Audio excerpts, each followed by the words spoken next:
Okay, here is a variation of the jet plane that I've come up recently. I wanted to give the jet plane canards and to make it look a bit like the Viggen. So I'm going to use a textured paper. Hopefully this will make it a little easier to see what's happening. What we're going to do is we're going to first of all fold it lengthwise in half. So hopefully you know how to do that. Use a thumbnail to give a nice bit of extra oomph on the crease. And then we're going to fold about the top inch or 2.5 centimeters over. Doesn't have to be exactly an inch, but an inch is nice. If you're doing this without a ruler, best guess. This will help with the balance. What we're now going to do is we're going to do a water bomb base. A bit stretched. I'm going to fold this corner down on the diagonal so we get a point up there. I'm then going to just fold it across so this corner touches that corner. I'm going to put a strong crease down the middle. Flatten that out if I can.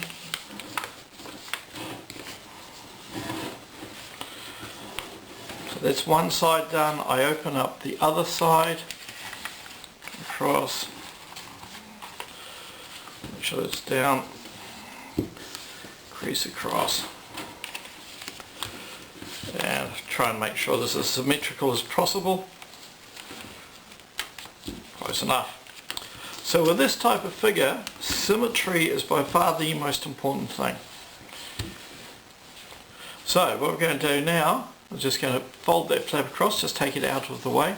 I'm going to fold this corner up and tuck it just under that edge. I put about 6 millimeters, 1/4 of an inch under there. This is going to make this wing look much more professional, much fun.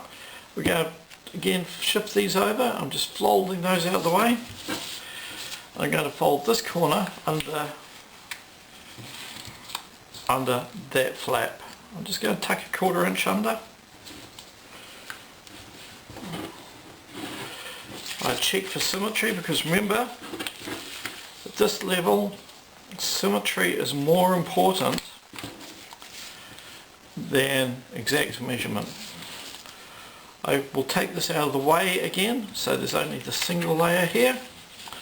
I'm going to fold that along that central crease line. So I take this edge and I'll fold it along that crease line, like so. So it comes down. And the left hand flap here, I'm going to do the same thing. I'm going to take this flap, I'm going to fold this edge along that crease line. So go like that.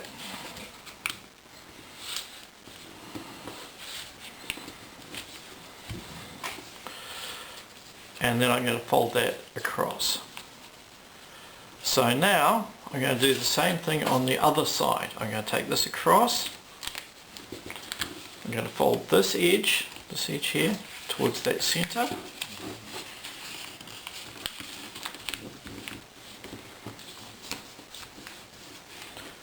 And I'm going to fold this edge towards that centre line again.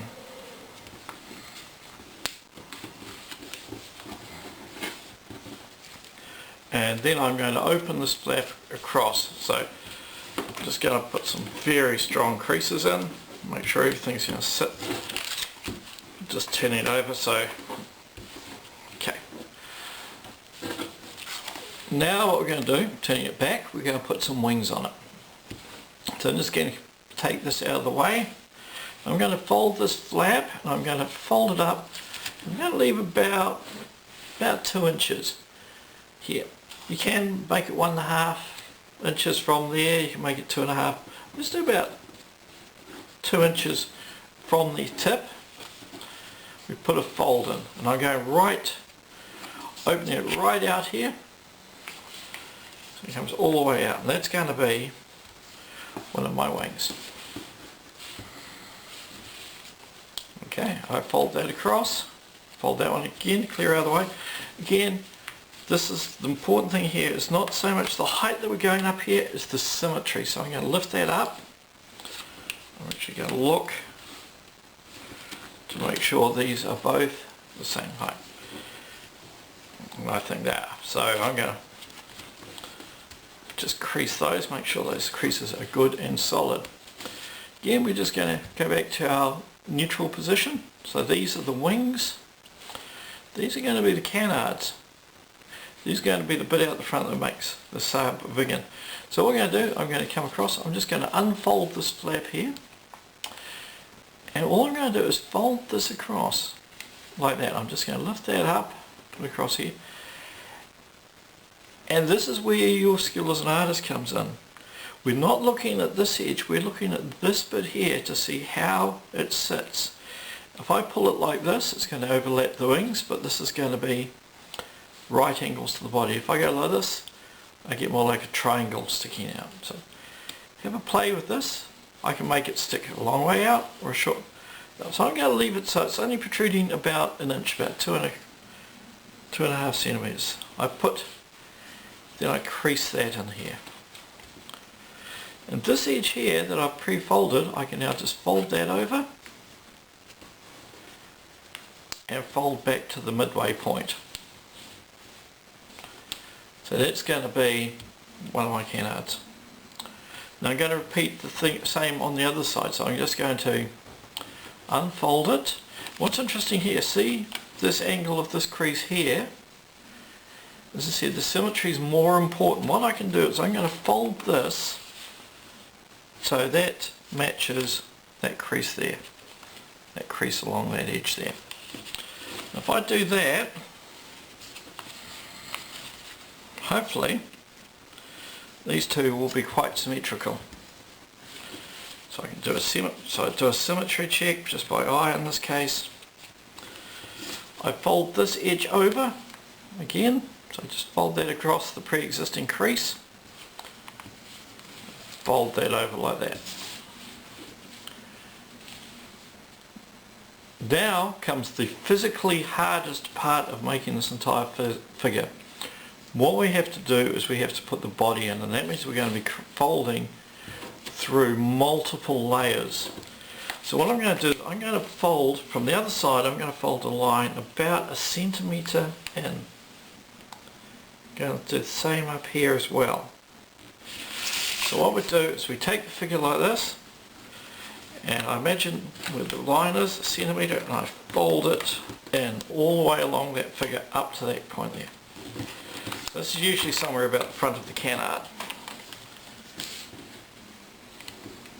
Okay, this is going to be the hardest bit to get symmetrical because we want to do this to the other side. So that's where the center line is. To that point, I fold on that center line, and then I'm going to really push in here because this is the key to symmetry. If I can get that bit symmetrical, all the rest of it should become symmetrical. And I put a crease in there.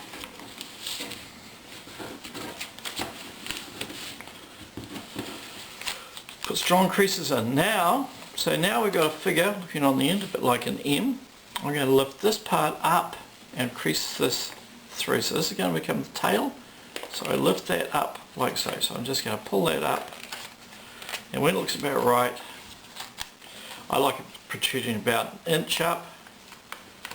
I'll put a strong crease in there.